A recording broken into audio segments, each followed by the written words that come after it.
ने सबको चढ़ती कला बख्शन। सो आओ हम कथा का समा है। आज सरकार निशान सिंह जी आप जो कथा श्रवण करोगे बड़े प्यार में श्रवण करो जी। वाहिगुरू जी का खालसा वाहिगुरू जी की फतेह।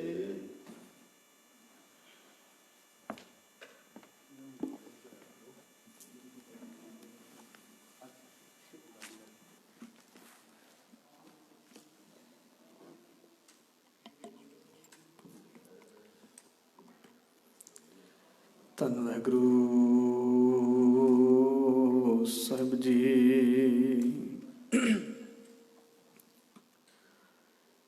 ਧੰਨ ਵਾਹਿਗੁਰੂ ਸਾਹਿਬ ਜੀ।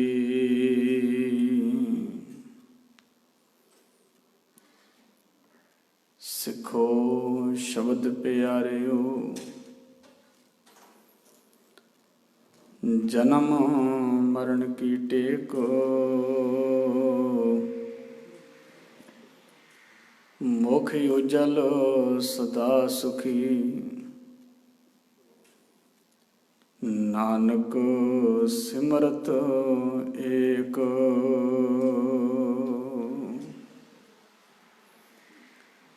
ਰਤੇ ਸਈ ਜੇ ਮੁਖ ਨਾ ਮੁੜਨ, ਜਿਨੇ ਸੰਜਾਤਾ ਸਾਈਂ।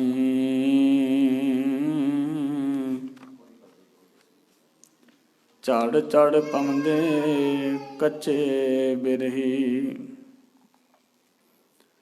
ਜਿਨਾ ਕਾਰ ਨਾ ਆਏ।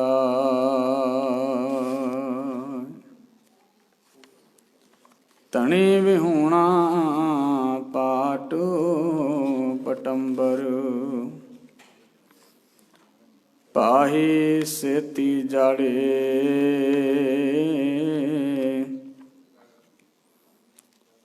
ਧੂੜੀ ਵਿੱਚ ਲੁਡੰਦੜੀ ਸੋਹਾਂ, ਨਾਨਕ ਤੈਂ ਸ਼ਹਨਾਲੇ।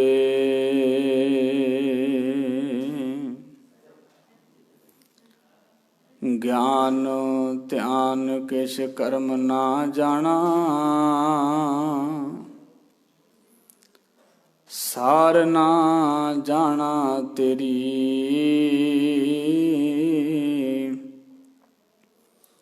ਸਭ ਤੇ ਵੱਡਾ ਸਤਿਗੁਰ ਨਾਨਕ, ਜਿਨ ਕਲ ਰਾਖੀ ਮੇਰੀ। ਸਭ ਤੇ ਵੱਡਾ ਸਤਿਗੁਰ ਨਾਨਕ, ਜਿਨ ਕਲ ਰਾਖੀ ਮੇਰੀ।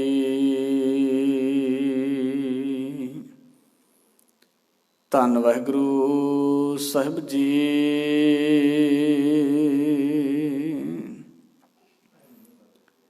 ਇਕ ਓੰਕਾਰ ਸਤਿਗੁਰ ਪ੍ਰਸਾਦ,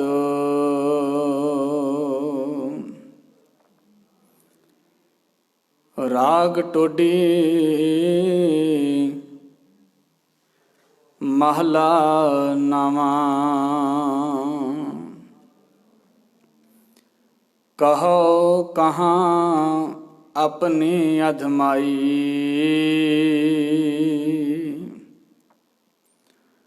ਉਰਝਿਓ ਕਨਕ ਕਾਮਨੀ ਕੇ ਰਸ। ਨਹਿ ਕੀਰਤ ਪ੍ਰਭ ਗਾਇ।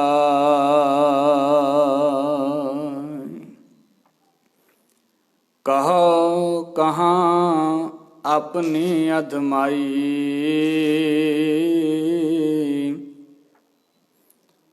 ਉਰਝਿਓ ਕਨਕ ਕਾਮਨੀ ਕੇ ਰਸ।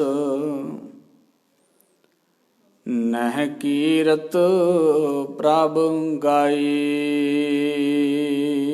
ਰਹਾਉ ਜਗ ਝੂਠੇ ਕੋ ਸਾਚ,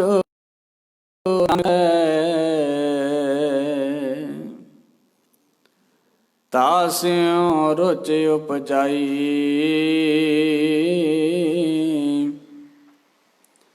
ਦੀਨ ਬੰਦ ਸਿਮਰਿਓ ਨਹੀਂ ਕਬਹੂ। ਹੋਤ ਜੋ ਸੰਗ ਸਹਾਇ।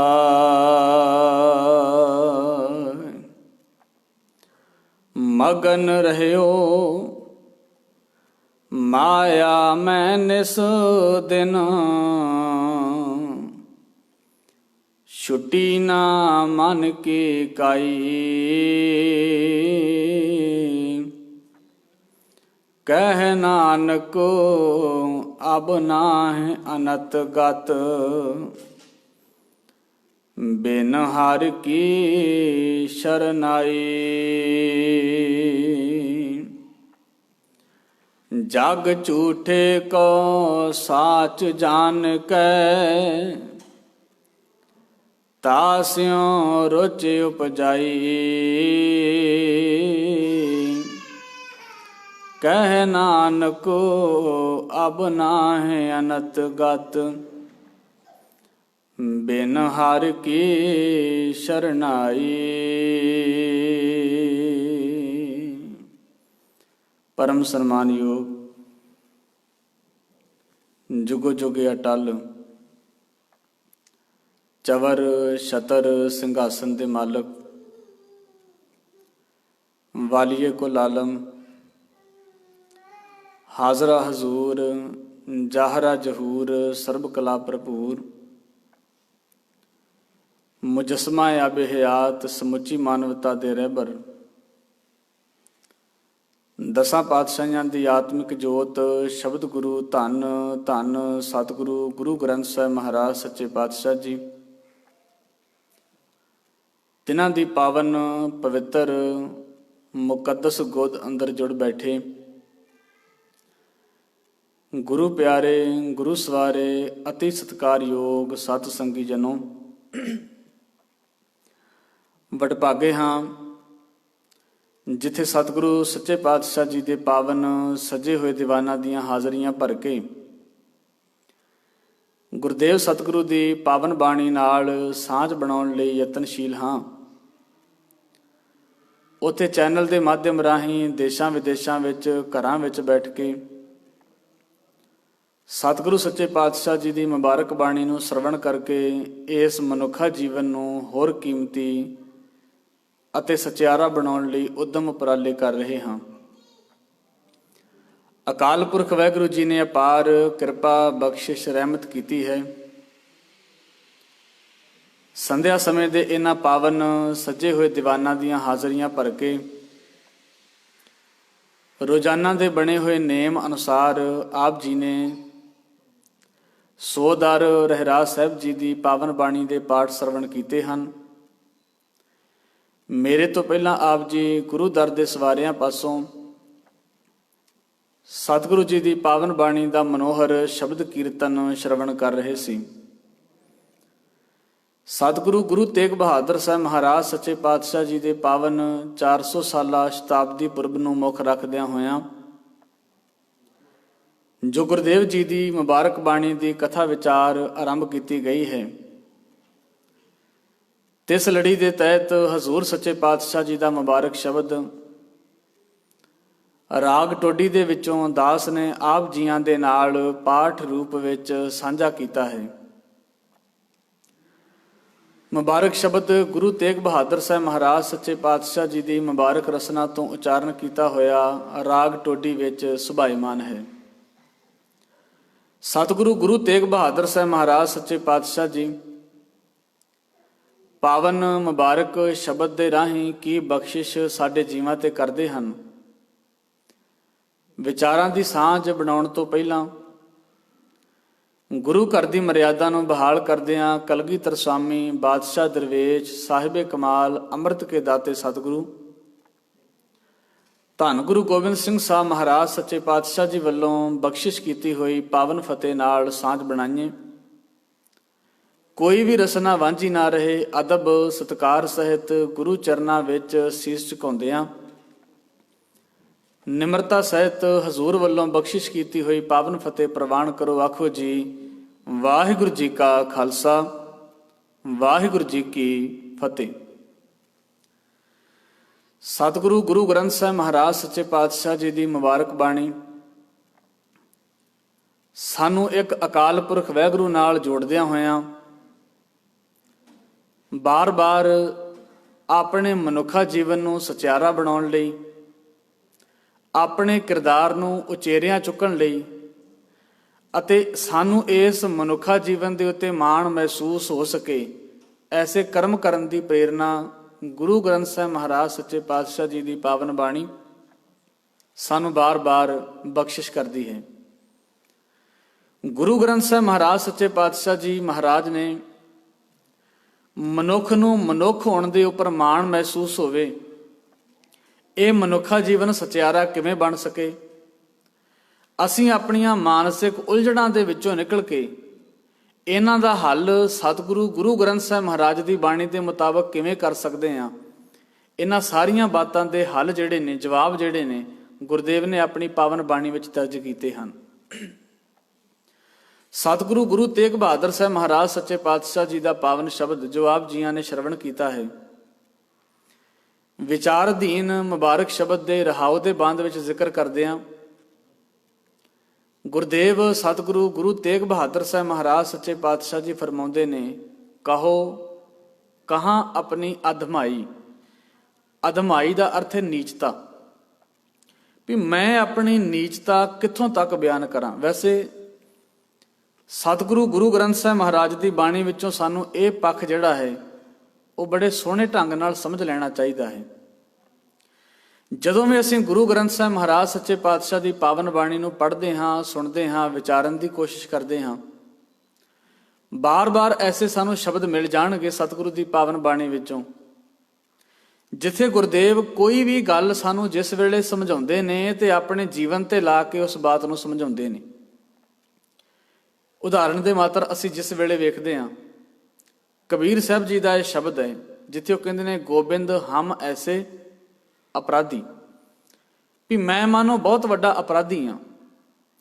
ਅਪਰਾਧ ਮੈਂ ਇਹ ਕੀਤਾ ਹੈ ਵੀ ਜਿਨ ਪ੍ਰਭ ਜੀਓ ਪਿੰਡ ਥਾ ਦੀਆ ਤਿਸ ਕੀ ਭਾਓ ਭਗਤ ਨਹੀਂ ਸਾਧੀ। ਤੋ ਆਪਣੇ ਆਪ ਨੂੰ ਅਪਰਾਧੀ ਕਿਹਾ ਉਹਨਾਂ ਨੇ। ਪਰ ਜਿਸ ਵੇਲੇ ਅਸੀਂ ਕਬੀਰ ਸਾਹਿਬ ਜੀ ਦੇ ਜੀਵਨ ਨੂੰ ਵੇਖਦੇ ਹਾਂ, ਉਹਨਾਂ ਦੇ ਜੀਵਨ ਦੇ ਵਿੱਚ ਕਿਸੇ ਕਿਸਮ ਦਾ ਕੋਈ ਅਪਰਾਧ ਨਹੀਂ ਹੈ। ਬੜੀ ਬਾਕਮਾਲ ਸ਼ਖਸੀਅਤ ਨੇ ਕਬੀਰ ਸਾਹਿਬ।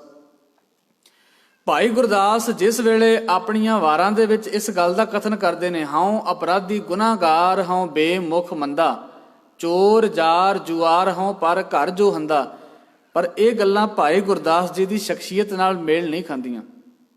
ਸਤਿਗੁਰੂ ਗੁਰੂ ਅਰਜਨ ਸਾਹਿਬ ਮਹਾਰਾਜ ਵੀ ਕਹਿੰਦੇ ਨੇ, ਮਾਧੋ ਹਮ ਐਸੇ ਤੂੰ ਐਸਾ, ਹਮ ਪਾਪੀ ਤੁਮ ਪਾਪ ਖੰਡਨ ਨੀਕੋ ਠਾਕੁਰ ਦੇਸ। ਵੇਖੋ ਜਿਨ੍ਹਾਂ ਭੱਟ ਸਾਹਿਬਾਨਾਂ ਨੇ ਗੁਰੂ ਅਰਜਨ ਸਾਹਿਬ ਮਹਾਰਾਜ ਸੱਚੇ ਪਾਤਸ਼ਾਹ ਜੀ ਦੀ ਮੁਬਾਰਕ ਸ਼ਖਸੀਅਤ ਦੀ ਬਾਤ ਕਰਦਿਆਂ ਇਹ ਗੱਲ ਕਹੀ ਹੋਵੇ ਕਿ ਧਰਨ ਗਗਨ ਨਵ ਖੰਡ ਮੈਂ ਜੋਤ ਸਵਰੂਪੀ ਰਹਿਓ ਭਰ, ਭਨ ਮਥੁਰਾ ਕਛ ਭੇਦ ਨਹੀਂ ਗੁਰ ਅਰਜਨ ਪ੍ਰਤਾਖਰ। ਉਹ ਗੁਰੂ ਅਰਜਨ ਸਾਹਿਬ ਮਹਾਰਾਜ ਸੱਚੇ ਪਾਤਸ਼ਾਹ ਵੀ ਆਪਣੇ ਜੀਵਨ ਦੇ ਉੱਤੇ ਇਹ ਗੱਲਾਂ ਲਾ ਕੇ ਸਾਨੂੰ ਸਮਝਾ ਰਹੇ ਨੇ ਵੀ ਵੇਖੋ, ਅਕਾਲ ਪੁਰਖ ਵਾਹਿਗੁਰੂ ਦੇ ਅੱਗੇ ਅਰਦਾਸ ਕਰਦਿਆਂ ਇੰਨੀ ਨਿਮਰਤਾ, ਇੰਨੀ ਨਿਰਮਾਣਤਾ ਸਾਡੇ ਜੀਵਨ ਵਿੱਚ ਹੋਵੇ ਵੀ ਅਸੀਂ ਆਪਣੇ ਗੁਨਾਹ ਨੂੰ ਕਬੂਲ ਕਰ ਸਕੀਏ। ਪਰ ਇਹਦਾ ਮਤਲਬ ਇਹ ਤੇ ਨਹੀਂ ਵੀ ਇਹ ਸਾਰੇ ਔਗਣ ਜਿਹੜੇ ਨੇ ਉਹਨਾਂ ਮਹਾਨ ਸ਼ਖਸੀਅਤਾਂ ਦੇ ਜੀਵਨ ਵਿੱਚ ਨੇ। ਉਹਦਾ ਭਾਵ ਸਮਝੀਏ ਵੀ ਐਸਾ ਕਿਉਂ ਹੈ।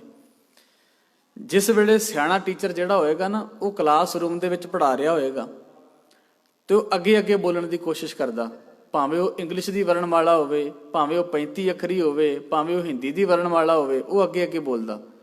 ਬੱਚੇ ਉਹਦੇ ਪਿੱਛੇ ਉਹਨਾਂ ਅੱਖਰਾਂ ਨੂੰ, ਉਸ ਅਲਫਾਬੈਟ ਨੂੰ ਰਿਪੀਟ ਕਰਦੇ ਨੇ। ਕਿਸੇ ਸਿਆਣੇ ਦਾਨੇ ਮਨੁੱਖ ਨੇ ਵੇਖਿਆ, ਉਹ ਮਨੁੱਖ ਦੌੜ ਕੇ ਪ੍ਰਿੰਸੀਪਲ ਦੇ ਆਫਿਸ ਵਿੱਚ ਗਿਆ, ਕਹਿਣ ਲੱਗਾ, ਵੇਖੋ ਜੀ, ਤੁਸੀਂ ਜਿਸ ਵੇਲੇ ਬੱਚਿਆਂ ਦਾ ਐਡਮਿਸ਼ਨ ਲੈਣਾ ਹੋਵੇ ਬੜੀਆਂ ਵੱਡੀਆਂ ਐਡਵਰਟਾਈਜ਼ਮੈਂਟ ਦਿੰਦੇ ਹੋ ਵੀ ਬੜਾ ਆਲਾ ਦਰਜੇ ਦੇ ਟੀਚਰ ਨੇ, ਇੱਥੇ ਬੜੀ ਖਾਸ ਬਿਲਡਿੰਗ ਬਣਾਈ ਹੈ ਅਸੀਂ, ਕਲਾਸਰੂਮ ਜਿਹੜੇ ਨੇ ਉਹ ਸਮਾਰਟ ਬਣਾਏ ਗਏ ਨੇ ਤੇ ਬੱਚਿਆਂ ਨੂੰ ਬੜੀ ਆਲਾ ਦਰਜੇ ਦੀ ਇੱਥੇ ਵਿੱਦਿਆ ਦਿੱਤੀ ਜਾਏਗੀ। ਪਰ ਵੇਖੋ, ਇੱਕ ਵਾਰ ਜਾ ਕੇ ਤੁਹਾਡੇ ਟੀਚਰ ਸਾਹਿਬਾਨ ਨੂੰ ਆਪ ਹੀ ਅਲਫਾਬੈਟ ਨਹੀਂ ਆਉਂਦਾ। ਉਹ ਬੱਚਿਆਂ ਦੇ ਕੋਲੋਂ ਸਿੱਖਣ ਦੀ ਕੋਸ਼ਿਸ਼ ਕਰ ਰਿਹਾ, ਉਹ ਅਜੇ ਅਲਫਾਬੈਟ ਹੀ ਪੜ੍ਹਨ ਦੀ ਕੋਸ਼ਿਸ਼ ਕਰ ਰਿਹਾ। ਪ੍ਰਿੰਸੀਪਲ ਹੈਰਾਨ ਹੋਇਆ ਵੀ ਹੱਦ ਹੋ ਗਈ। ਜਿਸ ਵੇਲੇ ਅਸੀਂ ਇਸ ਅਧਿਆਪਕ ਦੀ ਨਿਯੁਕਤੀ ਕੀਤੀ ਸੀ, ਇਹਨੂੰ ਰੱਖਿਆ ਸੀ, ਅਸੀਂ ਇਹਦਾ ਇੰਟਰਵਿਊ ਲਿਆ ਸੀ, ਸਾਰੇ ਡਾਕੂਮੈਂਟ ਚੈੱਕ ਕਰਕੇ ਉਹਦਾ ਇੰਟਰਵਿਊ ਲੈ ਕੇ ਸਾਨੂੰ ਲੱਗਾ ਵੀ ਇਹ ਰੱਖਣ ਦੇ ਯੋਗ ਹੈ, ਇਹ ਵਧੀਆ ਤਰੀਕੇ ਨਾਲ ਡੀਲ ਕਰ ਸਕਦਾ ਬੱਚਿਆਂ ਨਾਲ, ਤੋਂ ਅਸੀਂ ਉਸ ਅਧਿਆਪਕ ਨੂੰ ਰੱਖ ਲਿਆ। ਪਰ ਇਹ ਕਿਵੇਂ ਹੋ ਸਕਦਾ ਵੀ ਅਸੀਂ ਇੰਟਰਵਿਊ ਬਹੁਤ ਅੱਗੇ ਵੱਧ ਦਰਜੇ ਤੇ ਜਾ ਕੇ ਲਿਆ ਹੋਵੇ ਤੇ ਟੀਚਰ ਨੂੰ ਅਲਫਾਬੈਟ ਹੀ ਨਾ ਆਉਂਦਾ ਹੋਵੇ, ABC ਨਾ ਆਉਂਦੀ ਹੋਵੇ, ਇਹ ਕਿਵੇਂ ਹੋ ਸਕਦਾ? ਕਹਿਣ ਲੱਗਾ ਜੀ ਚਲੋ ਚੱਲ ਕੇ ਵੇਖਦੇ ਹਾਂ, ਅਗਰ ਕੋਈ ਕਮੀ ਹੋਈ ਅਸੀਂ ਤੁਹਾਡੇ ਦੇਣਦਾਰ ਹਾਂ, ਅਸੀਂ ਉਸ ਟੀਚਰ ਨੂੰ ਹੁਣੇ ਹਟਾ ਦੇਵਾਂਗੇ। ਕਲਾਸਰੂਮ ਵਿੱਚ ਪਹੁੰਚੇ ਤੇ ਕੀ ਵੇਖਦੇ ਨੇ ਵੀ ਟੀਚਰ ਜਿਹੜਾ ਉਹ ਬੱਚਿਆਂ ਦੇ ਲੈਵਲ ਤੇ ਆ ਕੇ ਉਹਨਾਂ ਨੂੰ ਅੱਗੇ ਅੱਗੇ ਬੋਲ ਕੇ ਸਿਖਾਉਣ ਦੀ ਕੋਸ਼ਿਸ਼ ਕਰ ਰਿਹਾ। ਪ੍ਰਿੰਸੀਪਲ ਸਾਹਿਬ ਨੇ ਉਸ ਦਾਨੇ ਬੰਦੇ ਨੂੰ ਆਖਿਆ, ਕਹਿਣ ਲੱਗੇ ਵੇਖੋ ਜੀ, ਜੇ ਸਾਡਾ ਟੀਚਰ ਅੱਗੇ ਅੱਗੇ ਪੜ੍ਹ ਰਿਹਾ ਤੇ ਬੱਚੇ ਪਿੱਛੇ ਪਿੱਛੇ ਬੋਲ ਰਹੇ ਨੇ, ਇਹਦਾ ਮਤਲਬ ਇਹ ਨਹੀਂ ਵੀ ਸਾਡੇ ਟੀਚਰ ਨੂੰ ABC ਨਹੀਂ ਆਉਂਦੀ, ਅਲਫਾਬੈਟ ਨਹੀਂ ਆਉਂਦਾ, ਵਰਣਮਾਲਾ ਨਹੀਂ ਆਉਂਦੀ। ਅਸਲ ਵਿੱਚ ਉਹ ਬੱਚਿਆਂ ਦੇ ਮਿਆਰ ਤੇ ਜਾ ਕੇ, ਉਹਨਾਂ ਦੇ ਲੈਵਲ ਤੇ ਜਾ ਕੇ ਉਹਨਾਂ ਨੂੰ ਸਮਝਾਉਣ ਦੀ ਕੋਸ਼ਿਸ਼ ਕਰ ਰਿਹਾ। ਅਸਲ ਵਿੱਚ ਸਹੀ ਮਾਇਨੇ ਵਿੱਚ ਅਧਿਆਪਕ ਉਹਨੂੰ ਹੀ ਕਿਹਾ ਜਾਂਦਾ ਜਿਹੜਾ ਤੁਹਾਡੇ ਲੈਵਲ ਤੇ ਆਣ ਕੇ ਤੁਹਾਨੂੰ ਗੱਲ ਸਮਝਾਉਣ ਦੀ ਕੋਸ਼ਿਸ਼ ਕਰੇ, ਉਹਨੂੰ ਕਿਹਾ ਜਾਂਦਾ।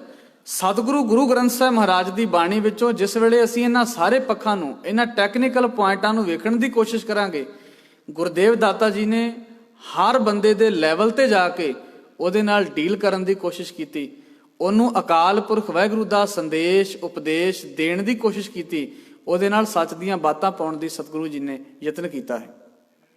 ਕਿੰਨੇ ਐਸੇ ਸ਼ਬਦ ਨੇ ਜੇ ਹਜ਼ੂਰ ਕਿਰਸਾਨ ਦੇ ਨਾਲ ਮਿਲਦੇ ਨੇ ਤੇ ਉਹਦੇ ਕਿੱਤੇ ਦੀਆਂ ਉਦਾਹਰਣਾਂ ਦੇ ਕੇ ਸਮਝਾਉਂਦੇ ਨੇ। ਜੋਗੀ ਨੂੰ ਸੰਬੋਧਨ ਹੁੰਦੇ ਨੇ ਤੇ ਉਹਦੀਆਂ ਉਦਾਹਰਣਾਂ, ਉਹਦੀਆਂ ਐਗਜ਼ਾਮਪਲਾਂ ਜਿਹੜੀਆਂ ਉਹਦੀ ਸਮਝ ਵਿੱਚ ਆ ਸਕਣ, ਉਹ ਗੱਲਾਂ ਉਹਦੇ ਨਾਲ ਕਰਦੇ ਨੇ।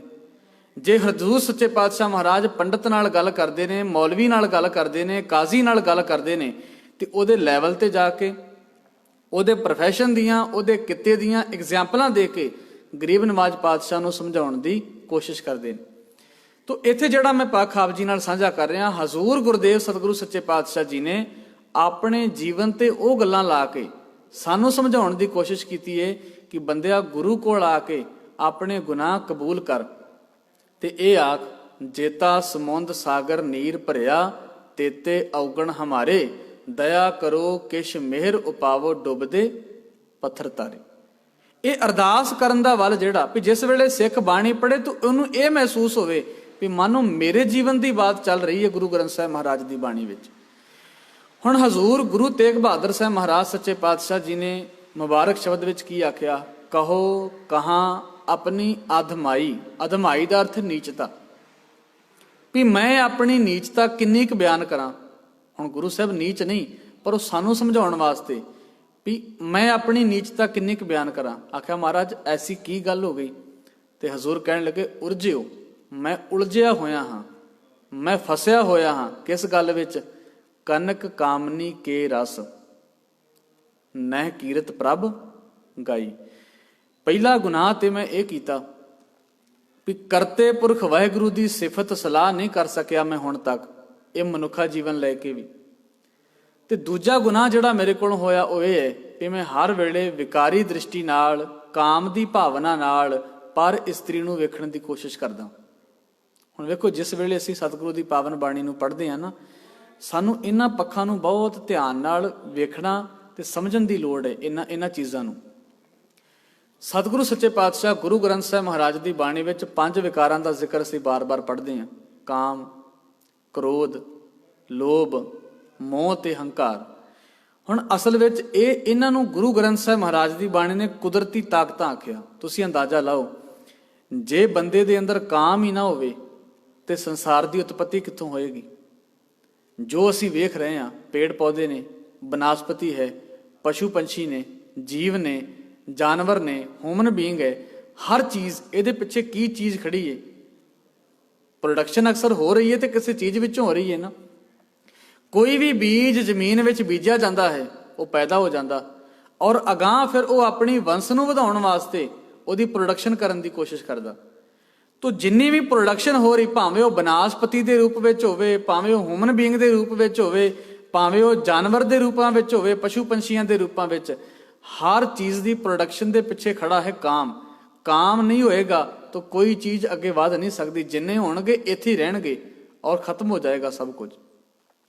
ਜੇ ਕੁਦਰਤ ਅੱਗੇ ਤੋਂ ਅੱਗੇ ਚੱਲ ਰਹੀ ਏ, ਸਫ਼ਰ ਕਰ ਰਹੀ ਏ, ਅਸੀਂ ਟਰੈਵਲ ਦੇ ਵਿੱਚ ਆ, ਇਸ ਪਾਣੀ ਤੇ ਜਿੰਨ ਤੋਂ ਘਰਿਆ ਤੋਂ ਲੈ ਕੇ, ਤੇ ਇਹਦੇ ਪਿੱਛੇ ਕੀ ਖੜਾ ਹੈ? ਕਾਮ। ਹੁਣ ਅਸਲ ਵਿੱਚ ਗੁਰੂ ਗ੍ਰੰਥ ਸਾਹਿਬ ਮਹਾਰਾਜ ਦੀ ਬਾਣੀ ਨੇ ਇਹਨਾਂ ਨੂੰ ਕੁਦਰਤੀ ਤਾਕਤਾਂ ਮੰਨਿਆ ਵੀ ਕਾਮ ਇੱਕ ਤਾਕਤ ਹੈ ਕੁਦਰਤ ਵੱਲੋਂ ਬਖਸ਼ਿਸ਼ ਕੀਤੀ ਹੋਈ। ਪਰ ਇਹਨੂੰ ਸਤਿਗੁਰੂ ਦੀ ਬਾਣੀ ਨੇ ਗਲਤ ਕਿੱਥੇ ਆਖਿਆ? ਜਦੋਂ ਇਹ ਆਪਣੀ ਲਿਮਿਟ ਨੂੰ ਕ੍ਰਾਸ ਕਰ ਜਾਏ। ਕੋਈ ਚੀਜ਼ ਹੈ ਸਾਡੇ ਵਿੱਚ, ਜਿਹੜਾ ਬਲੱਡ ਪ੍ਰੈਸ਼ਰ ਹੈ, ਬੀਪੀ ਹੈ, ਇੱਕ ਰੇਸ਼ੀਓ ਦੇ ਵਿੱਚ ਹੈ। ਵੱਧ ਜਾਏਗਾ ਤਾਂ ਵੀ ਨੁਕਸਾਨ ਹੈ, ਘਟ ਜਾਏਗਾ ਤਾਂ ਵੀ ਨੁਕਸਾਨ ਹੈ। ਟੈਂਪਰੇਚਰ ਹੈ ਸਾਡੇ ਵਿੱਚ, ਵੱਧ ਜਾਏਗਾ ਤੇ ਬੁਖਾਰ ਹੈ ਤਾਂ ਵੀ ਨੁਕਸਾਨ ਹੈ। ਜੇ ਘਟ ਜਾਏ ਤੇ ਅਸੀਂ ਕਹਿ ਦਿੰਨੇ ਆ ਵੇਖੋ ਜੀ ਬੰਦਾ ਠੰਡਾ ਹੋ ਗਿਆ, ਭਾਵ ਡੈਥ ਹੋ ਗਈ, ਇਹਦੀ ਡੈਡ ਹੋ ਗਿਆ ਮਨੁੱਖ।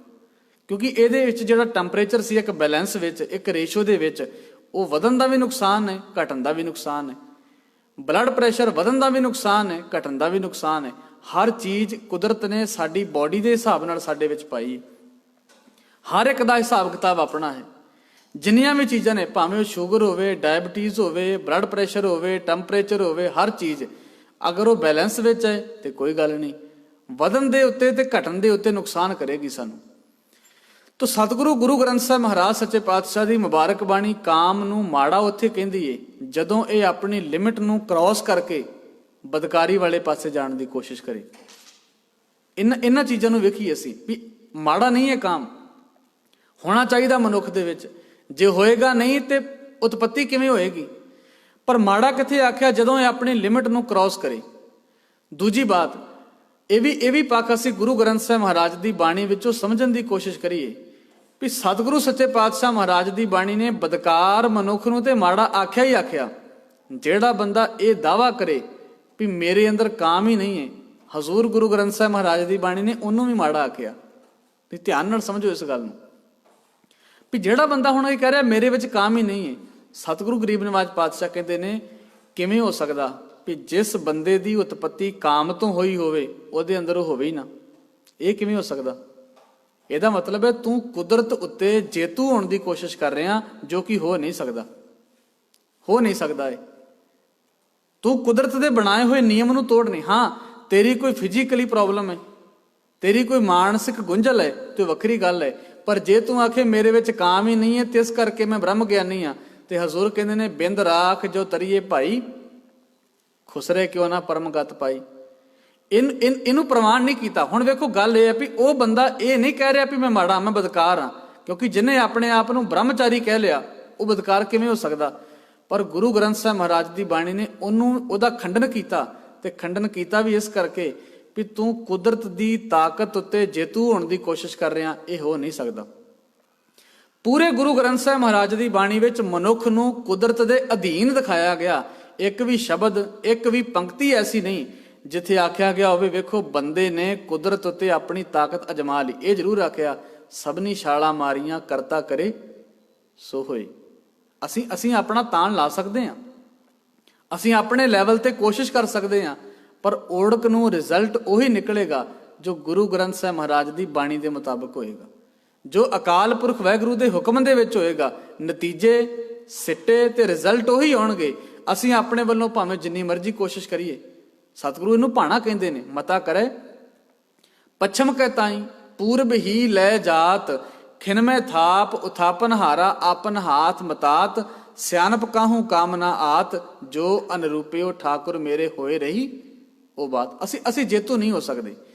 ਤੋ ਸਤਿਗੁਰੂ ਦੀ ਬਾਣੀ ਨੇ ਕਾਮ ਨੂੰ ਮਾੜਾ ਉੱਥੇ ਆਖਿਆ ਜਦੋਂ ਇਹ ਆਪਣੀ ਲਿਮਿਟ ਨੂੰ ਕ੍ਰਾਸ ਕਰੇ। ਗੁਰੂ ਅਰਜਨ ਸਾਹਿਬ ਮਹਾਰਾਜ ਜੀ ਦਾ ਇੱਕ ਸ਼ਬਦ ਹੈ ਜਿਸ ਵਿੱਚ ਹਜ਼ੂਰ ਕਾਮ ਦਾ ਜ਼ਿਕਰ ਕਰਦਿਆਂ ਕਹਿੰਦੇ ਨੇ, ਹੇ ਕਾਮੰ ਨਰਕ ਵਿਸ਼ਰਾਮੰ ਬਹੁ ਜੋਨੀ ਪ੍ਰਭਾਵਣੇ। ਵੀ ਹੇ ਕਾਮ, ਜਿਸ ਬੰਦੇ ਦੇ ਅੰਦਰ ਤੂੰ ਆ ਜਾਏ ਨਾ ਉਹ ਬੰਦਾ ਨਰਕਾਂ ਦਾ ਵਾਸੀ ਹੋ ਜਾਂਦਾ।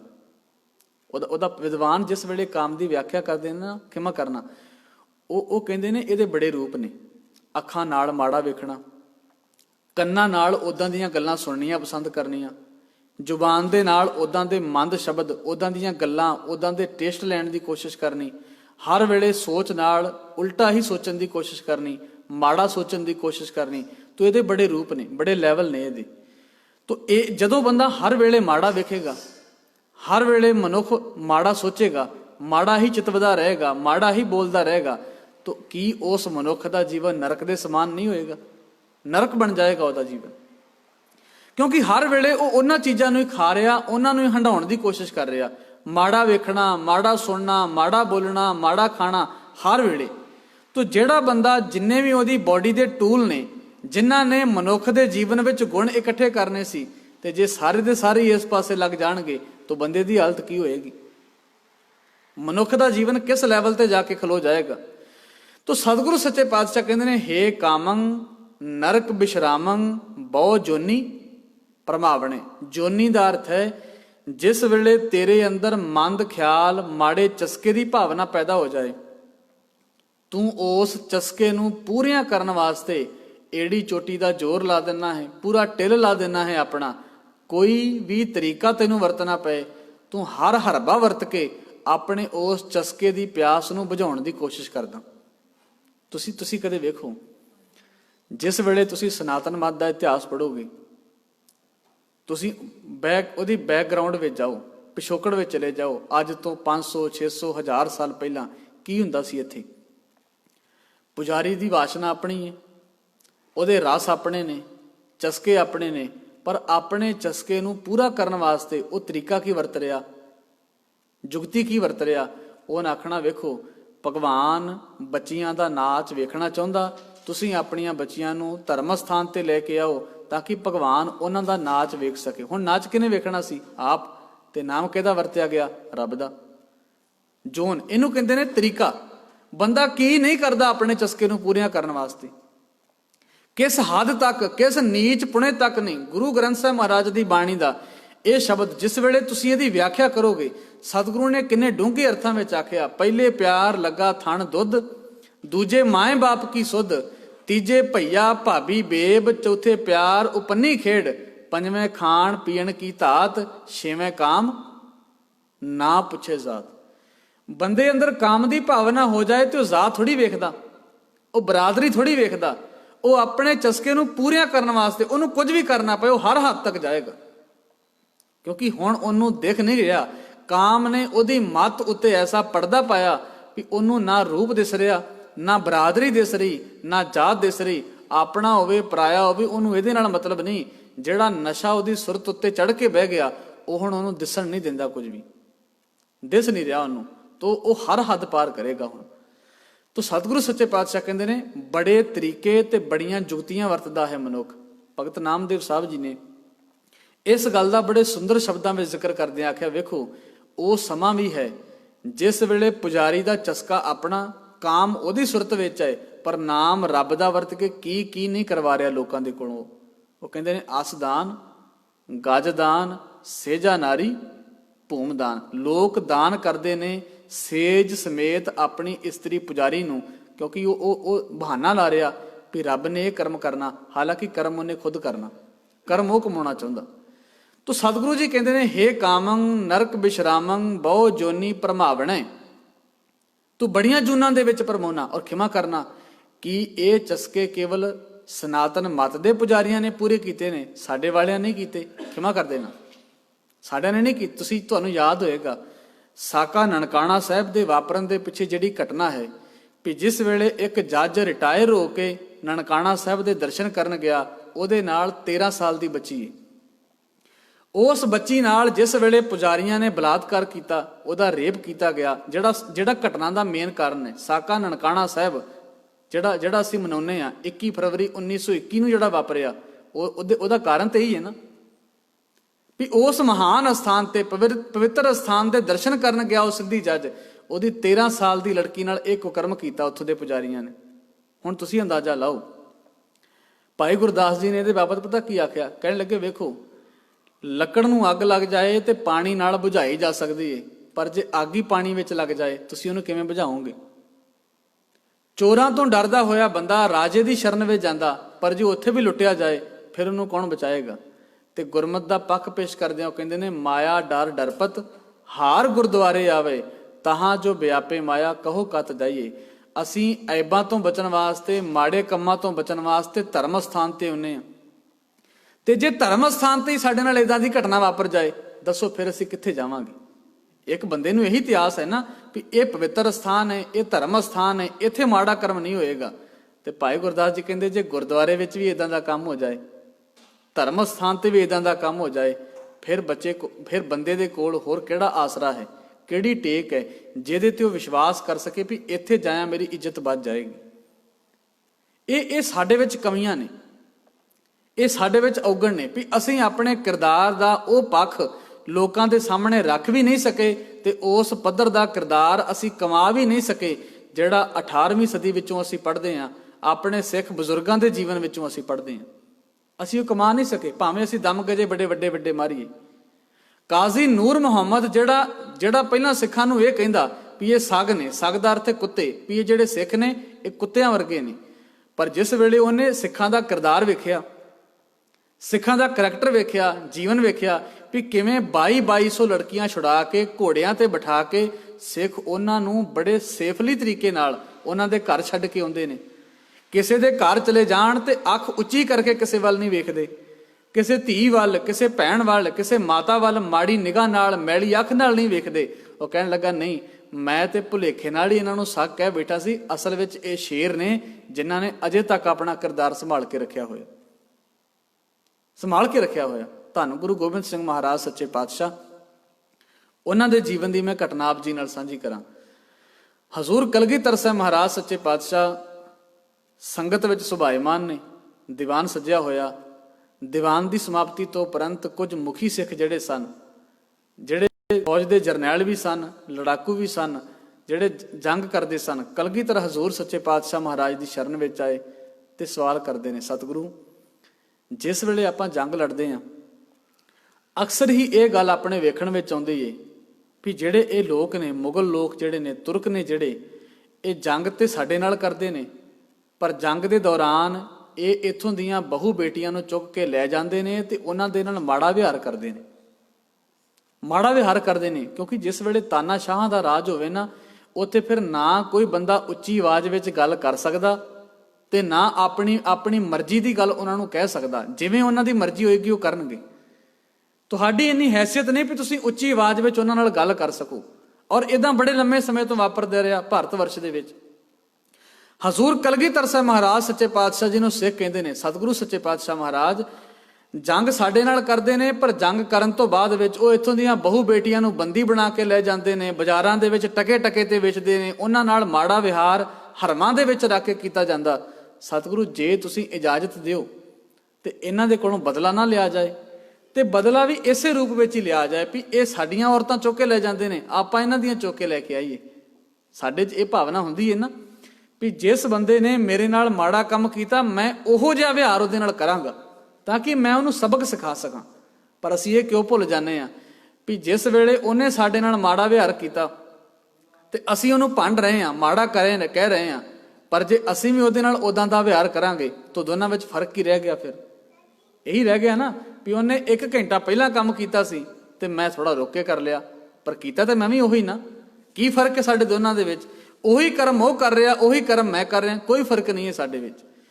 ਤੋ ਸਿੱਖ ਜਿਹੜੇ ਨੇ ਕਲਗੀਧਰ ਹਜ਼ੂਰ ਸੱਚੇ ਪਾਤਸ਼ਾਹ ਨੂੰ ਕਹਿੰਦੇ ਨੇ, ਪੁੰਨ ਸਿੰਘਨ ਬੂਝੇ ਗੁਣ ਖਾਨੀ, ਸਗਲ ਤੁਰਕ ਭੁਗਵੇਂ ਹਿੰਦਵਾਨੀ, ਸਿੰਘ ਬਦਲਾ ਲੈ ਭਲਾ ਜਨਾਵੇਂ, ਗੁਰ ਸ਼ਾਸਤਰ ਕਿਉਂ ਵਰਜ ਹਟਾਵੇਂ। ਸ਼ਾਸਤਰ ਕਹਿੰਦੇ ਸਿੱਖਿਆ ਨੂੰ ਵੀ ਸਿੰਘ ਬਦਲਾ ਲੈਣਾ ਚਾਹੁੰਦੇ ਨੇ ਇਸੇ ਰੂਪ ਵਿੱਚ ਵੀ ਆਪਾਂ ਵੀ ਚੁੱਕ ਕੇ ਲੈ ਆਈਏ, ਤੇ ਗੁਰੂ ਦੀ ਸਿੱਖਿਆ ਸਾਨੂੰ ਇਸ ਗੱਲ ਤੋਂ ਮਨਾ ਕਿਉਂ ਕਰਦੀ ਏ? ਹਜ਼ੂਰ ਕਲਗੀਧਰ ਸਾਹਿਬ ਮਹਾਰਾਜ ਮੁਸਕਰਾਏ, ਕਹਿਣ ਲੱਗੇ ਵੇਖੋ ਜਿਹੜਾ ਕਰਮ ਉਹਨਾਂ ਨੇ ਕੀਤਾ, ਜਿਹੜਾ ਗੁਰੂ ਦਾ ਸਿੱਖ ਹੈ ਨਾ, ਅਕਾਲ ਪੁਰਖ ਵਾਹਿਗੁਰੂ ਦੇ ਧਰਮ ਦੇ ਰਾਹ ਦੇ ਉੱਤੇ ਚੱਲਦਿਆਂ ਹੋਇਆਂ ਗੁਰੂ ਦੀ ਬਾਣੀ ਸਾਨੂੰ ਇਹ ਕਰਮ ਕਰਨ ਦੀ ਇਜਾਜ਼ਤ ਨਹੀਂ ਦਿੰਦੀ ਵੀ ਅਸੀਂ ਇਸ ਪੱਧਰ ਤੇ ਆਣ ਕੇ ਨੀਚਤਾ ਵਾਲਾ ਕੰਮ ਕਰੀਏ। ਜੇ ਅਸੀਂ ਵੀ ਉਹੀ ਕੰਮ ਕੀਤਾ ਤੇ ਸਾਡੇ ਵਿੱਚ ਤੇ ਉਹਨਾਂ ਵਿੱਚ ਕੀ ਫਰਕ ਰਹਿ ਗਿਆ? ਹਜ਼ੂਰ ਸੱਚੇ ਪਾਤਸ਼ਾਹ ਮੁਸਕਰਾਏ ਤੇ ਆਪਣੀ ਰਸਨਾ ਤੋਂ ਪਵਿੱਤਰ ਵਾਕ ਉਚਾਰਨ ਕਰਦਿਆਂ ਕਹਿੰਦੇ ਨੇ, ਜਿਨ੍ਹਾਂ ਨੂੰ ਵਿਦਵਾਨਾਂ ਨੇ ਇਵੇਂ ਅੰਕਿਤ ਕੀਤਾ, ਪੁੰਨ ਸਤਿਗੁਰ ਬੋਲੇ ਤਿਸ ਵੇਰੇ, ਹਮ ਲੈ ਜਾਨੋ ਪੰਥ ਉਚੇਰੇ, ਨਾ ਹੈ ਅਧੋਗਤੀ ਵਿਖੇ ਪਹੁੰਚਾਵੇਂ, ਤਾਂ ਤੇ ਕਲਮਲ ਕਰਨ ਹਟਾਵੇਂ। ਵੀ ਜਿਸ ਪੱਧਰ ਤੇ ਮੈਂ ਤੁਹਾਨੂੰ ਲੈ ਕੇ ਜਾਣਾ ਚਾਹੁੰਦਾ ਨਾ, ਜੇ ਆਪਾਂ ਇਵੇਂ ਦੇ ਕਰਮਾਂ ਦੇ ਵਿੱਚ ਪੈ ਗਏ ਤੇ ਖਾਲਸਾ ਨਹੀਂ ਰਹੇਗਾ। ਖਾਲਸੇ ਦਾ ਮਿਆਰ ਜਿਹੜਾ ਉਹ ਬਹੁਤ ਨੀਵਾਂ ਹੋ ਜਾਏਗਾ। ਤੁਸੀਂ ਖਾਲਸੇ ਹੋ, ਤੁਸੀਂ ਅਕਾਲ ਪੁਰਖ ਦੀ ਫੌਜ ਹੋ, ਤੁਹਾਡੇ ਨਾਲ ਕੋਈ ਮਾੜਾ ਦੁਰਵਿਵਹਾਰ ਵੀ ਕਰੇ ਤੇ ਤੁਸੀਂ ਉਹਦਾ ਜਵਾਬ ਉਸ ਰੂਪ ਵਿੱਚ ਨਹੀਂ ਦੇਣਾ। ਤੁਸੀਂ ਉਹਦੇ ਨਾਲ ਜੰਗ ਕਰ ਸਕਦੇ ਹੋ, ਸ਼ਸਤਰ ਦੇ ਨਾਲ ਬਦਲਾ ਲੈ ਸਕਦੇ ਹੋ, ਪਰ ਇਹ ਕਰਮ ਨਹੀਂ ਕਰਨਾ ਖਾਲਸੇ ਨੇ ਕਦੇ ਵੀ। ਇਸੇ ਕਰਕੇ ਵੇਖੋ, ਗੁਰੂ ਗ੍ਰੰਥ ਸਾਹਿਬ ਮਹਾਰਾਜ ਦੀ ਬਾਣੀ ਤੇ ਮਰਿਆਦਾ ਦੋਨਾਂ ਚੀਜ਼ਾਂ ਵਿੱਚ ਇਹ ਗੱਲਾਂ ਦਰਜ ਨੇ। ਜਿੱਥੇ ਬਾਣੀ ਸਾਨੂੰ ਇਹ ਕੰਮ ਕਰਨ ਵਾਸਤੇ ਕਹਿੰਦੀ ਏ, ਉੱਥੇ ਜਿਹੜੀ ਵਿਦਵਾਨਾਂ ਨੇ ਪੰਥ ਪ੍ਰਵਾਨਿਤ ਸਿੱਖ ਰਹਿਤ ਮਰਿਆਦਾ ਜਿਹੜੀ ਅਕਾਲ ਤਖਤ ਵੱਲੋਂ ਪੰਥ ਪ੍ਰਵਾਨਿਤ ਹੈ, ਉਹਦੇ ਵਿੱਚ ਜਿਸ ਵੇਲੇ ਅਸੀਂ 4 ਕੁਰੈਤਾਂ ਪੜ੍ਹਦੇ ਹਾਂ ਤੇ ਉਹਨਾਂ 4 ਬੱਜਰ ਕੁਰੈਤਾਂ ਵਿੱਚ ਕੁਰੈਤ ਹੈ ਪਰ ਇਸਤਰੀ ਤੇ ਪਰ ਪੁਰਸ਼ ਦਾ ਗਮਨ ਕਰਨਾ। ਦੋਨਾਂ ਵਾਸਤੇ ਪੈਰਲਲ ਗੱਲ ਹੈ, ਬਰਾਬਰ ਹੈ ਵੀ ਮਨੁੱਖ ਨੇ ਮਾੜੀ ਨਿਗਾਹ ਨਾਲ ਇਸਤਰੀ ਵੱਲ ਨਹੀਂ ਵੇਖਣਾ ਤੇ ਇਸਤਰੀ ਨੇ ਮਾੜੀ ਨਿਗਾਹ ਨਾਲ ਮਰਦ ਵੱਲ ਨਹੀਂ ਵੇਖਣਾ। ਦੋਨਾਂ ਵਾਸਤੇ ਬਰਾਬਰ ਹੈ, ਵੇਖਣ ਦੀ ਮਨਾਹੀ ਨਹੀਂ ਹੈ। ਭਾਈ ਗੁਰਦਾਸ ਜੀ ਕਹਿੰਦੇ ਨੇ, ਦੇਖ ਪਰਾਈਆਂ ਚੰਗੀਆਂ ਮਾਵਾਂ ਧੀਆਂ ਭੈਣਾਂ ਜਾਣੇ। ਵੇਖਣ ਦੀ ਮਨਾਹੀ ਨਹੀਂ ਹੈ, ਪਰ ਕਾਮ ਦੀ ਭਾਵਨਾ ਨਾਲ, ਬਦਕਾਰ ਦ੍ਰਿਸ਼ਟੀ ਨਾਲ, ਮਾੜੀ ਨਿਗਾਹ ਨਾਲ ਵੇਖਣਾ ਇਹਦੀ ਮਨਾਹੀ ਹੈ, ਮਰਿਆਦਾ ਵਿੱਚ ਵੀ, ਇਤਿਹਾਸ ਵਿੱਚ ਵੀ ਤੇ ਬਾਣੀ ਦੇ ਵਿੱਚ ਵੀ। ਸਤਿਗੁਰੂ ਗਰੀਬ ਨਵਾਜ ਪਾਤਸ਼ਾਹ ਕਹਿੰਦੇ ਨੇ, ਹੇ ਕਾਮੰ ਨਰਕ ਬਿਸ਼ਰਾਮੰ ਬਹੁ ਜੋਨੀ ਭਰਮਾਵਣੇ ਚਿੱਤ ਹਰਣੰ ਤ੍ਰੈ ਲੋਕ ਗਮਯੰ ਜਪ ਤਪ ਸੀਲ ਵਿਦਾਰਣੇ। ਤੂੰ ਲੋਕਾਂ ਦਾ ਚਿੱਤ ਚੋਰੀ ਕਰ ਲੈਣਾ ਹੈ, ਤਿੰਨਾਂ ਲੋਕਾਂ ਤੱਕ ਤੇਰੀ ਪਹੁੰਚ ਹੈ, ਕੋਈ ਤੇਰੇ ਕੋਲੋਂ ਬਚ ਨਾ ਸਕਿਆ। ਗੌਤਮ ਰਿਸ਼ੀ ਵਰਗੇ, ਇੰਦਰ ਦੇਵਤੇ ਵਰਗੇ, ਅਹਿਲਿਆ ਵਰਗੇ, ਬ੍ਰਹਮਾ ਵਰਗੇ, ਸ਼ਿਵਜੀ ਵਰਗੇ, ਕੋਈ ਤੇਰੇ ਕੋਲੋਂ ਬਚਿਆ ਨਹੀਂ। ਕਿਹਦੇ ਵਿੱਚ ਜਾ ਕੇ ਤੂੰ ਉਹਦਾ ਜੀਵਨ ਭੰਗ ਨਹੀਂ ਕੀਤਾ, ਨਸ਼ਟ ਨਹੀਂ ਕੀਤਾ। ਬ੍ਰਹਮਾ ਵਰਗੇ ਵੀ ਤੇਰੇ ਕੋਲੋਂ ਬਚ ਨਾ ਸਕੇ, ਉਹਨਾਂ ਦੀ ਵੀ ਦ੍ਰਿਸ਼ਟੀ ਵਿੱਚ ਮੈਲ ਆਈ। ਇੰਦਰ ਵਰਗੇ ਦੇਵਤੇ ਵੀ ਬਚ ਨਾ ਸਕੇ। ਗੌਤਮ ਦੀ ਪਤਨੀ ਅਹਿਲਿਆ ਉੱਤੇ ਮਨ ਬੇਈਮਾਨ ਹੋਇਆ ਉਹਨਾਂ ਦਾ। ਇਹਦਾ ਜ਼ਿਕਰ ਗੁਰੂ ਗ੍ਰੰਥ ਸਾਹਿਬ ਦੀ ਬਾਣੀ ਵਿੱਚ ਹੈ। ਗੌਤਮ ਤਪਾ ਅਹਿਲਿਆ ਇਸਤਰੀ ਤਿਸ ਦੇਖ ਇੰਦਰ ਲੁਭਾਇਆ ਸਹਿਸ ਸਰੀਰ ਚਿੰਨ ਪਗ ਹੋਏ ਤਾਂ ਮਨ ਪਛੋਤਾਇਆ। ਉਹ ਵੀ ਬਚ ਨਾ ਸਕੇ ਤੇਰੇ ਕੋਲੋਂ। ਕਿਹੜੇ ਕਿਹੜੇ ਬੰਦੇ ਨੂੰ ਤੂੰ ਆਪਣਾ ਗੁਲਾਮ ਤੇ ਸ਼ਿਕਾਰ ਨਹੀਂ ਬਣਾਇਆ। ਚਿੱਤ ਹਰਣੰ ਤ੍ਰੈ ਲੋਕ ਗਮਯੰ, ਤਿੰਨਾਂ ਲੋਕਾਂ ਤੱਕ ਤੇਰੀ ਪਹੁੰਚ ਹੈ। ਇਹ ਕਾਮ ਜਪ ਤਪ ਸੀਲ ਵਿਦਾਰਣੇ, ਤੂੰ ਬੰਦੇ ਦਾ ਕਿਰਦਾਰ ਨਸ਼ਟ ਕਰ ਦੇਣਾ ਹੈ। ਉਹਦਾ ਜਪ, ਉਹਦਾ ਤਪ, ਉਹਦਾ ਸੰਜਮ ਸੁਭਾਅ ਜਿਹੜਾ, ਉਹ ਵੀ ਤੂੰ ਤਬਾਹ ਕਰ ਦੇਣਾ। ਗਰੀਬ ਨਵਾਜ ਪਾਤਸ਼ਾਹ ਕਹਿੰਦੇ ਨੇ, ਜਪ ਤਪ ਸੀਲ ਵਿਦਾਰਣੇ ਅਲਪ ਸੁਖ। ਤੇਰੇ ਵਿੱਚ ਸੁਖ ਕਿੰਨਾ? 1 ਸਕਿੰਟ ਦਾ ਸੁਖ ਹੈ ਤੇਰੇ ਵਿੱਚ, ਬਹੁਤ ਥੋੜਾ ਜਿਹਾ ਨਿਮਕ ਮਾਤਰ ਸੁਖ ਹੈ ਤੇਰੇ ਵਿੱਚ। ਅਲਪ ਸੁਖ ਅਵਿਤ ਚੰਚਲ ਊਚ ਨੀਚ ਸਮਾਵਣੇ। ਤੂੰ ਜਾਤ ਬਰਾਦਰੀ ਨਹੀਂ ਵੇਖਦਾ। ਜਿਹਦੇ ਮਨ ਵਿੱਚ ਆ ਜਾਏ ਉਹ ਬੰਦਾ ਕਦੋਂ ਵੇਖਦਾ ਜਾਤ ਬਰਾਦਰੀ? ਤੇ ਹਜ਼ੂਰ ਕਹਿੰਦੇ ਨੇ, ਤਵ ਭੈ ਬਿਮੁੰਚਤ ਸਾਧ ਸੰਗਮ ਓਟ ਨਾਨਕ ਨਾਰਾਇਣ। ਤੇਰੇ ਕੋਲੋਂ ਜੇ ਬਚਣ ਦਾ ਕੋਈ ਤਰੀਕਾ ਹੈ ਤੇ ਉਹ ਹੈ ਸੰਗਤ ਵਿੱਚ ਆ ਕੇ ਆਪਣੇ ਜੀਵਨ ਦੇ ਕਿਰਦਾਰ ਨੂੰ ਘੜਨ ਦੀ ਕੋਸ਼ਿਸ਼ ਕਰਨੀ। ਵੇਖੋ, ਇਹ ਤੁਹਾਨੂੰ ਆਪ ਕਰਨਾ ਪਏਗਾ, ਤੁਸੀਂ ਮੁੱਲ ਨਹੀਂ ਲੈ ਸਕਦੇ। ਕਿਰਦਾਰ ਜਿਹੜਾ ਨਾ, ਅਸੀਂ ਇਹਨੂੰ ਸਵਾਰਨ ਦੀ ਕੋਸ਼ਿਸ਼ ਨਹੀਂ ਕਰ। ਗੁਰਦੇਵ ਗੁਰੂ ਗ੍ਰੰਥ ਸਾਹਿਬ ਮਹਾਰਾਜ ਦੀ ਬਾਣੀ ਨੇ ਆਖਿਆ, ਕਿਰਦਾਰ ਮਨੁੱਖ ਨੂੰ ਆਪਣਾ ਆਪੇ ਘੜਨਾ ਪਏਗਾ। ਧਰਮ ਦਾ ਰਾਹ ਇੱਕ ਐਸਾ ਰਾਹ ਹੈ, ਇੱਥੇ ਤੁਸੀਂ ਹਰ ਚੀਜ਼ ਮੁੱਲ ਲੈ ਸਕਦੇ ਹੋ। ਤੁਸੀਂ ਫਰਨੀਚਰ ਮੁੱਲ ਲੈ ਸਕਦੇ ਹੋ, ਗੱਡੀ ਮੁੱਲ ਲੈ ਸਕਦੇ ਹੋ, ਮਕਾਨ ਖਰੀਦ ਸਕਦੇ ਹੋ, ਪਰ ਕਿਰਦਾਰ ਤੁਸੀਂ ਖਰੀਦ ਨਹੀਂ ਸਕਦੇ। ਇਹ ਤੁਹਾਨੂੰ ਆਪ ਡਿਵੈਲਪ ਕਰਨਾ ਪਏਗਾ। ਆਪ ਮਿੱਠਾ ਬੋਲਣ ਦਾ ਗੁਣ ਨਹੀਂ ਹੈ ਤੇ ਕਿੱਥੋਂ ਲੈ ਕੇ ਆਉਂਗੇ ਖਰੀਦ ਕੇ? ਆਪਣੇ ਵਿੱਚੋਂ ਪੈਦਾ ਕਰਨਾ ਪਏਗਾ। ਸੱਚ ਬੋਲਣ ਦੀ ਪ੍ਰੈਕਟਿਸ ਨਹੀਂ ਹੈ ਤੇ ਸੱਚ ਕਿੱਥੋਂ ਬਾਜ਼ਾਰ ਵਿੱਚੋਂ ਲੈ ਕੇ ਆਉਂਗੇ? ਚੰਗੀ ਨਿਗਾਹ ਜਿਹੜੀ ਵੇਖਣ ਵਾਲਾ ਨਜ਼ਰੀਆ ਹੈ, ਕਿੱਥੋਂ ਲੈ ਕੇ ਆਉਂਗੇ? ਇਹ ਤੁਹਾਨੂੰ ਆਪ ਪੈਦਾ ਕਰਨਾ ਪਏਗਾ। ਇਸੇ ਕਰਕੇ ਸਤਿਗੁਰੂ ਦੀ ਬਾਣੀ ਕਹਿੰਦੀ ਹੈ, ਬੰਦਿਆ ਆਪਣੇ ਕਿਰਦਾਰ ਵੱਲ ਵੀ ਧਿਆਨ ਦੇ ਲਿਆ ਕਰ। ਔਰ ਖਿਮਾ ਕਰਨਾ, ਕਿਰਦਾਰ ਉਹ ਨਹੀਂ ਜੋ ਅਸੀਂ ਬਾਹਰੋਂ ਦਿਖਾਉਣ ਦੀ ਕੋਸ਼ਿਸ਼ ਕਰਦੇ ਹਾਂ। ਕਈ ਵਾਰ ਐਸਾ ਵਾਪਰਦਾ ਨਾ ਵੀ 4 ਬੰਦੇ ਚੰਗੇ ਬੈਠੇ ਹੋਣ ਤੇ ਅਸੀਂ ਉਹਨਾਂ ਦੇ ਨਾਲ ਬੜਾ ਚੰਗੇ, ਕਿਉਂਕਿ ਅਸੀਂ ਕਹਿੰਦੇ ਵੇਖੋ ਜੀ ਸਮਾਜ ਦਾ ਸਲੀਕਾ ਹੈ, ਘੱਟੋ ਘੱਟ ਬੰਦੇ ਨੂੰ ਇੰਨੇ ਮੈਨਰਸ ਤੇ ਹੋਣੇ ਚਾਹੀਦੇ ਨੇ ਨਾ, ਵੀ ਮੈਂ ਚੰਗੇ ਬੰਦਿਆਂ ਵਿੱਚ ਬੈਠਾ ਤੇ ਚੰਗੇ ਕੱਪੜੇ ਪਾ ਕੇ, ਸੋਹਣੀ ਦਸਤਾਰ ਬੰਨ੍ਹ ਕੇ, ਚੰਗੀ ਬੋਲ ਬਾਣੀ ਬਣਾ ਕੇ ਬੈਠਾ। ਪਰ ਇਹ ਕਿਰਦਾਰ ਨਹੀਂ ਹੈ।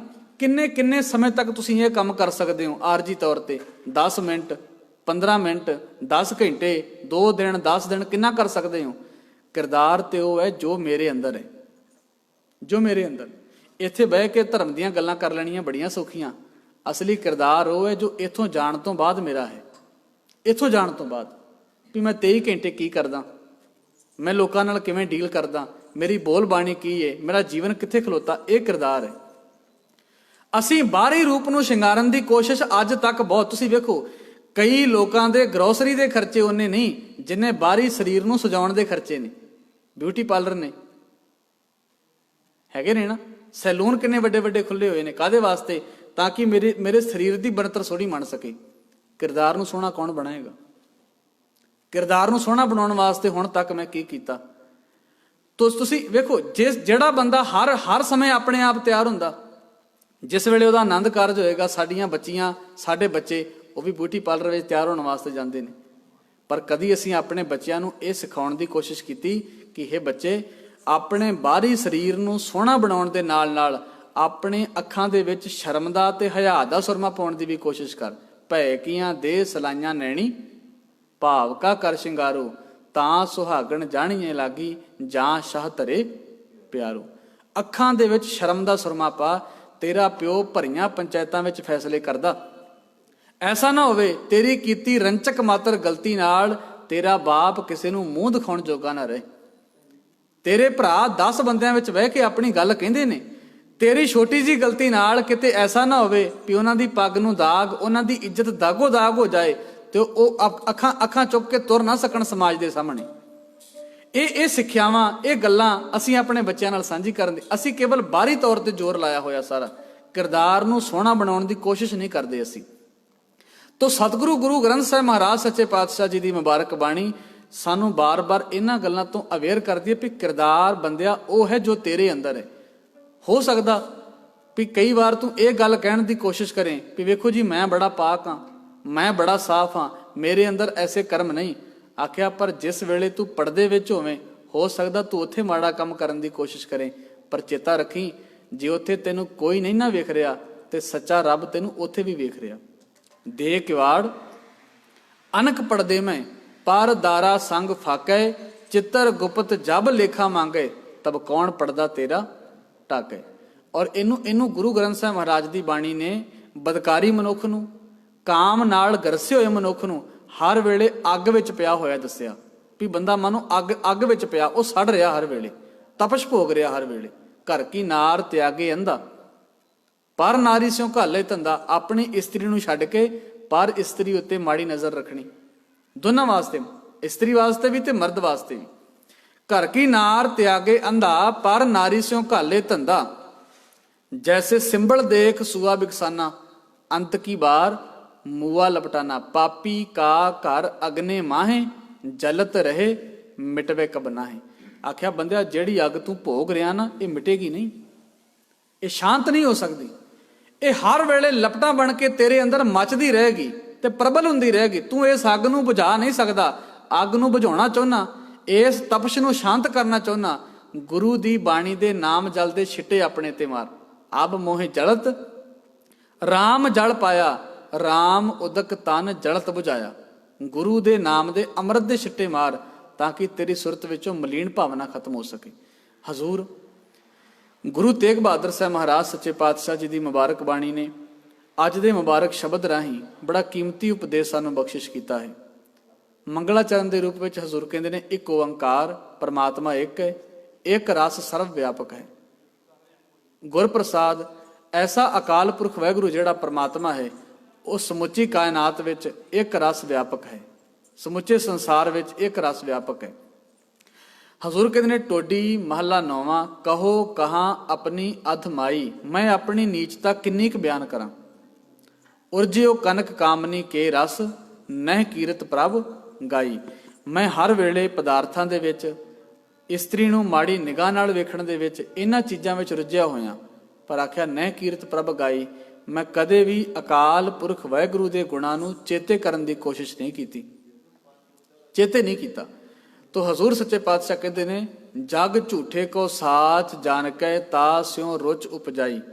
ਇਹ ਸੰਸਾਰ ਜਿਹੜਾ ਕਿ ਨਾਸ਼ ਹੋ ਜਾਣ ਵਾਲਾ, ਫਨਾ ਹੋ ਜਾਣ ਵਾਲਾ, ਮੈਂ ਇਹਨੂੰ ਹਮੇਸ਼ਾ ਵਾਸਤੇ ਆਪਣਾ ਪੱਕਾ ਘਰ ਸਮਝ ਕੇ ਬਹਿ ਗਿਆ। ਜੈਤ ਸ੍ਰੀ ਕੀ ਵਾਰ ਵਿੱਚ ਹਜ਼ੂਰ ਕਹਿੰਦੇ ਨੇ, ਮਹਾ ਭਿਆਨ ਉਦਿਆਨ ਨਗਰ ਕਰ ਮਾਨਿਆ, ਝੂਠ ਸਮਗਰੀ ਪੇਖ ਸੱਚ ਕਰ ਜਾਣਿਆ।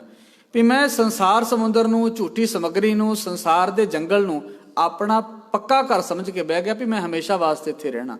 ਪਰ ਮੈਂ ਕਿਉਂ ਭੁੱਲ ਜਾਣਾ ਵੀ ਜਿਸ ਆਸਨ ਹਮ ਬੈਸੇ ਕੇਤੇ ਬੈਸ ਗਿਆ। ਵੀ ਇੱਥੇ ਕਈ ਆਏ ਤੇ ਕਈ ਚਲੇ ਗਏ, ਉਹਨਾਂ ਵਿੱਚੋਂ ਮੈਂ ਵੀ ਇੱਕ ਹਾਂ, ਮੈਂ ਵੀ ਚਲੇ ਜਾਣਾ। ਹਜ਼ੂਰ ਸੱਚੇ ਪਾਤਸ਼ਾਹ ਕਹਿਣ ਲੱਗੇ, ਜਗ ਝੂਠੇ ਕੋ ਸਾਚ ਜਾਣ ਕੇ ਤਾਸਿਓ ਰੁਚ ਉਪਜਾਈ, ਦੀਨ ਬੰਦ ਸਿਮਰਿਓ ਨਹੀਂ ਕਬਹੂ, ਹੋਤ ਜੋ ਸੰਗ ਸਹਾਈ। ਮੈਂ ਉਸ ਅਕਾਲ ਪੁਰਖ ਵਾਹਿਗੁਰੂ ਦੇ ਗੁਣਾਂ ਨੂੰ ਚੇਤੇ ਨਹੀਂ ਕੀਤਾ, ਜਿਹੜਾ ਹਰ ਵੇਲੇ ਮੇਰੇ ਨਾਲ ਵਸਦਾ, ਜਿਹੜਾ ਅਕਾਲ ਪੁਰਖ ਵਾਹਿਗੁਰੂ ਹਰ ਵੇਲੇ ਦੀਨਾਂ ਦਾ ਬੰਧੂ ਏ, ਹਰ ਵੇਲੇ ਸਹਾਈ ਹੈ ਸਾਡੇ ਜੀਵਨ ਦੇ ਵਿੱਚ, ਹਰ ਵੇਲੇ ਸਾਡੀ ਪ੍ਰਤਪਾਲਨਾ ਤੇ ਰੱਖਿਆ ਕਰਦਾ, ਮੈਂ ਕਦੇ ਉਹਨੂੰ ਚੇਤੇ ਕਰਨ ਦੀ ਕੋਸ਼ਿਸ਼ ਨਹੀਂ ਕੀਤੀ। ਦੀਨ ਬੰਦ ਸਿਮਰਿਓ ਨਹੀਂ ਕਬਹੂ, ਹੋਤ ਜੋ ਸੰਗ ਸਹਾਈ। ਆਖਿਆ ਮਗਨ ਰਹਿਓ ਮਾਇਆ ਮੈਂ ਨਿਸ ਦਿਨ, ਛੁੱਟੀ ਨਾ ਮਨ ਕੀ ਕਾਈ। ਕਹੇ ਨਾਨਕ ਅਬ ਨਾਹਿ ਅਨੰਤ ਗਤ ਬਿਨ ਹਰ ਕੀ ਸ਼ਰਣਾਈ। ਸਤਿਗੁਰੂ ਸੱਚੇ ਪਾਤਸ਼ਾਹ ਕਹਿੰਦੇ ਨੇ, ਉਸ ਅਕਾਲ ਪੁਰਖ ਵਾਹਿਗੁਰੂ ਦੀ ਸ਼ਰਨ ਪੈਣ ਤੋਂ ਬਿਨਾ, ਉਸ ਅਕਾਲ ਪੁਰਖ ਵਾਹਿਗੁਰੂ ਦੇ ਗੁਣਾਂ ਨੂੰ ਚੇਤੇ ਕਰਨ ਤੋਂ ਬਿਨਾ ਗਰੀਬ ਨਵਾਜ ਪਾਤਸ਼ਾਹ ਕਹਿੰਦੇ ਨੇ ਕੋਈ ਦੂਜਾ ਹੋਰ ਆਸਰਾ ਨਹੀਂ, ਜਿੱਥੇ ਜਾ ਕੇ ਮੈਂ ਇਸ ਭੈੜੀ ਸੁਰਤ ਦਾ ਖਾਤਮਾ ਕਰ ਸਕਾਂ, ਇਸ ਭੈੜੀ ਸੋਚ ਤੋਂ ਬਚ ਸਕਾਂ। ਕੇਵਲ ਗੁਰੂ ਗ੍ਰੰਥ ਸਾਹਿਬ ਮਹਾਰਾਜ ਦੀ ਬਾਣੀ ਤੇ ਅਕਾਲ ਪੁਰਖ ਵਾਹਿਗੁਰੂ ਦੀ ਓਟ ਹੈ। ਗੁਰੂ ਦੇ ਗੁਣਾਂ ਨੂੰ ਧਾਰਨ ਕਰਕੇ, ਗੁਰੂ ਦੇ ਗੁਣਾਂ ਦਾ ਧਾਰਨੀ ਬਣ ਕੇ ਮੈਂ ਆਪਣੇ ਜੀਵਨ ਦੇ ਵਿੱਚ ਬਦਲਾਵ ਲੈ ਕੇ ਆ ਸਕਦਾ। ਸਤਿਗੁਰੂ ਸੱਚੇ ਪਾਤਸ਼ਾਹ ਕਿਰਪਾ ਕਰਨ। ਮੁਬਾਰਕ ਬਾਣੀ ਦੀਆਂ ਵਿਚਾਰਾਂ ਕਰਦਿਆਂ ਹੋਈਆਂ ਬੇਅੰਤ ਭੁੱਲਾਂ ਚੁੱਕਾਂ ਦੀ ਖਿਮਾ ਧੰਨ ਗੁਰੂ ਗ੍ਰੰਥ ਸਾਹਿਬ ਮਹਾਰਾਜ ਸੱਚੇ ਪਾਤਸ਼ਾਹ ਬਖਸ਼ਣਯੋਗ ਹਨ, ਬਖਸ਼ ਲੈਣਗੇ। ਸਭਨਾਂ ਦਾ ਧੰਨਵਾਦ। ਬਲਾਓ ਫਤਿਹ। ਆਖੋ ਜੀ ਵਾਹਿਗੁਰੂ ਜੀ ਕਾ ਖਾਲਸਾ, ਵਾਹਿਗੁਰੂ ਜੀ ਕੀ ਫਤਿਹ। ਬਹੁਤ ਬਹੁਤ ਧੰਨਵਾਦ ਭਾਈ ਨਿਸ਼ਾਨ ਸਿੰਘ ਜੀ ਉਹਨਾਂ ਜਿਨ੍ਹਾਂ ਨੇ ਆਪ ਜੀ ਗੁਰੂ ਜੀ ਵਿਚਾਰਾਂ ਕਥਾ ਦਾ ਵਰਣਨ ਕੀਤਾ। ਹੁਣ ਭਾਈ ਸਾਹਿਬ ਭਾਈ ਮੈਂ ਕੰਮ ਗੱਡਾ ਦੀ ਦਿੱਤਾ ਤੁਹਾਡੀ ਵਾਲਾ ਅਭਿਆਸ ਕਰਨਗੇ, ਸਰਵ ਕਰੋ। ਉਸ ਤੋਂ ਬਾਅਦ ਦੀਵਾਨ ਦੀ ਸਮਾਪਤੀ ਹੋਏਗੀ। ਗੁਰੂ ਕੇ ਲੰਗਰ ਸੇਵਾ ਹੋ ਰਹੀ ਹੈ। ਸ਼ੁਕਰ ਦੀ ਬਾਤ ਕਰਨੀ ਜੀ। ਵਾਹਿਗੁਰੂ ਜੀ ਕਾ ਖਾਲਸਾ।